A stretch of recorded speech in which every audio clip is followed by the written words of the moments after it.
Salut Mélanie Page, je suis Kevin, Moi, c'est Arthur. bienvenue chez Bouillon. Raconter l'histoire de Bouillon. Comment est né le restaurant?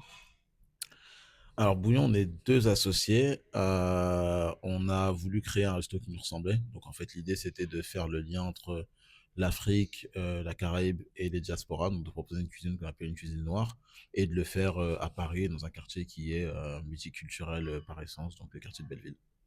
On fait peut-être partie des seuls restaurants où justement on peut retrouver les différentes identités que j'ai nommées justement, donc l'Afrique, la Caraïbe et les diasporas, dans un même établissement, voire dans la même assiette. La carte, on l'a construit vraiment à l'instinct. Pour le coup, on est vraiment porté par les inspirations qu'on a dans la tête. Évidemment, bon, il y a des classiques qu'on a envie de travailler de base, mais après, on s'inspire aussi beaucoup des tendances, de ce qu'on voit sur les réseaux, des différentes inspirations de l'équipe. C'est vraiment de manière très collaborative qu'on fait la carte, et de la cuisine et du bar d'ailleurs.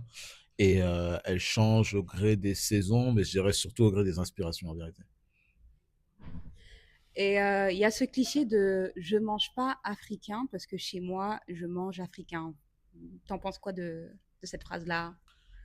Je comprends, mais je comprends pas. C'est-à-dire que, enfin, pour moi, il y a, enfin, cette phrase, elle est vraie, mais elle est vraie pour toutes les communautés. C'est-à-dire que je pense qu'un Italien, un Portugais, un Chinois ou peu importe, il peut dire la même chose, faire le même constat. Je pense que l'expérience qu'on vient chercher au restaurant, enfin, quand on va au restaurant, on vient chercher une expérience, on vient chercher quelque chose d'autre. On vient pour retrouver des amis, on vient pour passer un moment. Donc, au final, la nourriture est importante, mais il n'y a pas que ça. Après, nous, sur l'assiette, on a quand même essayé justement de faire un travail pour se détacher, on va dire, justement, de la cuisine de la maison, de la cuisine de la maman qu'on peut retrouver à la maison. C'est-à-dire que même les classiques, donc le mafé, le yassa, la tchèque et poisson, ce genre de choses qui sont qui est notre top 3 aujourd'hui des ventes au restaurant, on va les retravailler un petit peu pour que justement on ait toujours quelque chose d'un peu différent de ce qu'on peut retrouver à la maison et qu'on va dire ça justifie entre guillemets pour ceux qui ont ce genre de réflexion, que ça puisse justifier l'effort de venir chez Bouillon pour découvrir quelque chose qu'on connaît mais un peu différemment. Comment décrirez-vous votre équipe? Quelles valeurs mettez-vous en avant? Comment je décris l'équipe? L'équipe me regarde, donc il faut que je fasse attention. L'équipe a dit folklorique.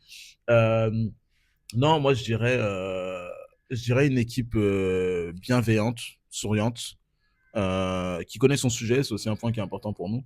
Mais ouais, qui est toujours là pour conseiller, pour écouter, pour rigoler avec les clients.